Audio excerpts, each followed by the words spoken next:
Oi, gente. Voltando aqui com os nossos conceitos iniciais de web design, agora eu vou falar para vocês sobre a geração de alternativas. Essa geração de alternativas, para fazer com que elas geralmente aconteçam, a gente usa uma metodologia.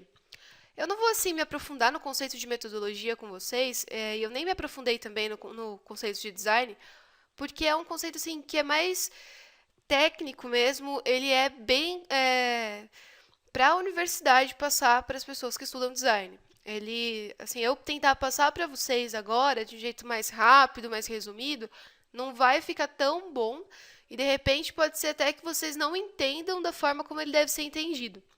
Então, assim, ó, eu vou falar de um jeito bem simples, que é para que todo mundo consiga entender realmente o que é uma metodologia. Uma metodologia, eu costumo dizer que é uma receita de bolo. São todos os passos e os ingredientes que você tem que ter nas ordens corretas, nas quantidades corretas, para que o seu produto dê certo. É lógico que uma receita de bolo é uma metodologia super simples. Mas quando a gente está falando de design, é o percurso que a gente precisa seguir para chegar à solução de um problema.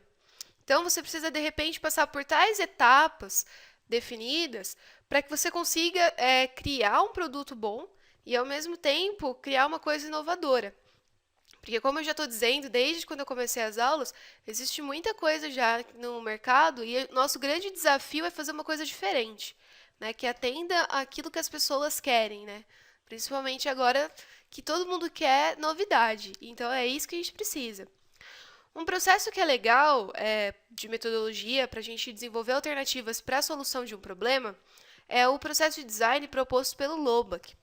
Loback era um estudioso da área do design, principalmente dessa área de metodologia, e ele tem vários livros também. Quem quiser depois procurar um livro dele, eu também indico. Mas ele deu umas dicas assim que são bem interessantes para que a gente consiga gerar alternativas de solução para um problema. A primeira que a gente precisa, né, o primeiro passo, a gente tem que analisar o problema do design e gerar várias alternativas para a solução dele, que foi o que eu falei na aula anterior, que é de brainstorming.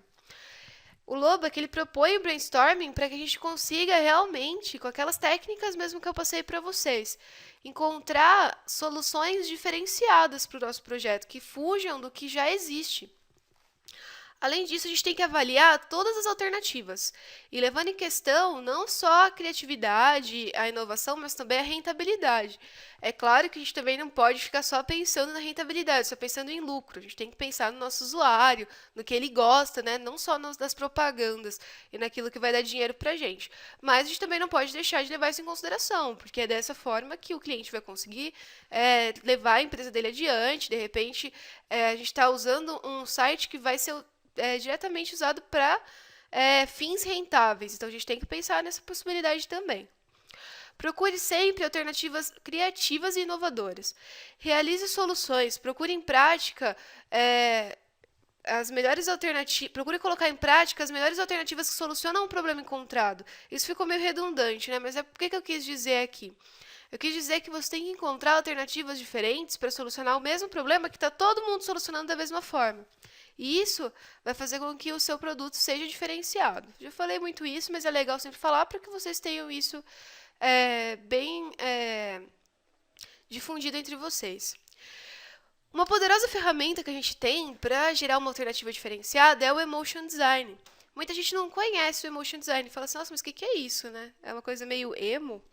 Não, gente, foi uma brincadeirinha, mas o Emotion Design, ele é uma técnica no qual a gente leva em consideração a estética do objeto. Todas as coisas que a gente faz, elas geram um efeito emocional no usuário, e esse efeito ele se exterioriza na forma de aceitação, rejeição ou neutralidade. Isso também quem diz é o Loback. Se alguma coisa é ruim ou perigosa, no nosso corpo ele reage assim, inconscientemente, isso vai dos nossos instintos. E os nossos músculos ficam tensos em preparação para correr ou atacar. Se uma coisa é boa ou é desejável, a gente relaxa e aproveita a situação. Quem diz isso é o Norman, em 2004, no livro dele. Com essas frases que eu pus para vocês aqui, tanto a do Loback como a do Norman, a gente conclui que o Emotion Design é o design concentrado nas emoções causadas pelos produtos que nós criamos, de modo a priorizar a criação de vínculos positivos entre o consumidor e o criador. Então, o que isso quer dizer? Quando a gente está criando, principalmente um site, a gente tem que tentar cativar as pessoas que vão ler esse site. É a mesma coisa de quando você cria uma revista, um jornal, um produto gráfico impresso. Nem todo mundo vai parar e ler aquilo, nem todo mundo vai gostar daquilo. Então, assim, o nosso grande desafio é criar alguma coisa que cative as pessoas, que seja diferente, que elas olhem e se sintam motivadas a utilizar. Que elas se sintam motivadas, de repente, se é um site de compras, a comprar naquele local. Que passe seriedade, confiança, porque pensa só, se você está trabalhando com uma loja de e-commerce que é nova, que está oferecendo serviços, mas ninguém conhece. De repente, as pessoas têm medo de colocar o número do cartão de crédito delas lá. E se aquele produto não chega? E aí vai da gente, como designer, criar um ambiente diferente, um ambiente acolhedor que mostre para as pessoas que aquilo ali é confiável. E às vezes você vai falar assim, mas como que eu vou fazer isso? Vocês vão ver mais pra frente, nas aulas que eu vou falar com vocês, a cor influencia muito, a tipografia que a gente vai utilizar, as formas que a gente vai usar. Isso tem a ver muito também com psicologia e também com Gestalt, que eu vou falar um pouquinho depois para vocês. Mas já é interessante que vocês vão procurando, de repente dá uma olhada na internet, olha os sites que vocês costumam gostar e tentem olhar assim de um jeito diferente para eles. Olhem as cores que eles usam, olhem as tipografias que eles usam. Quem não sabe o que é tipografia é a fonte, tá? Que também muita gente conhece como fonte. Olhem, de repente, como que são distribuídos os boxes de texto, as imagens que estão naquele site. Isso vai mostrar muito para vocês o que está querendo ser passado e por que vocês gostam tanto daquilo. Tentem pensar o porquê, geralmente, disso. Vamos continuar mais um pouquinho aqui. E a gente também tem um conceito que é importante, que é o de comunicação estética. Esse aqui a gente vai falar dele para finalizar essas aulas básicas. A estética, ela envolve todos os elementos que vão fazer parte do seu produto visual. Ela vai falar da parte visual mesmo, da parte da beleza, por assim dizer, do seu produto. A estética, ela precisa prezar pela harmonia e ela precisa ser concisa, de forma a passar para o usuário a ideia que queremos e ao mesmo tempo ser atraente para ele. Esse exercício que eu propus para vocês, de olharem os sites que vocês gostam, vocês vão reparar que a estética deles, às vezes, é muito semelhante entre um site e outro. E é justamente esses fatores que fazem a gente gostar deles, porque cada pessoa ela reage à estética de uma forma. Existem até estudiosos que dedicam a vida inteira deles a estudar os conceitos de estética, de comunicação estética, de como desenvolver, de repente, alguns elementos que todas as pessoas gostem, que se tornem universais. E o design ele se sustenta sobre o tripé projeto, conceito e estética. O projeto ele permite a produção em escala industrial. No nosso caso, não vai ser escala industrial porque nós estamos trabalhando com sites. Mas como eu estou falando aqui de um conceito que é do design em geral, esse conceito de projeto, conceito e estética também se aplica a isso. O conceito, ele explica a intenção do objeto, o significado, a escolha dos materiais, as formas, as cores, o ciclo de vida. Um site, pessoal, ele tem ciclo de vida.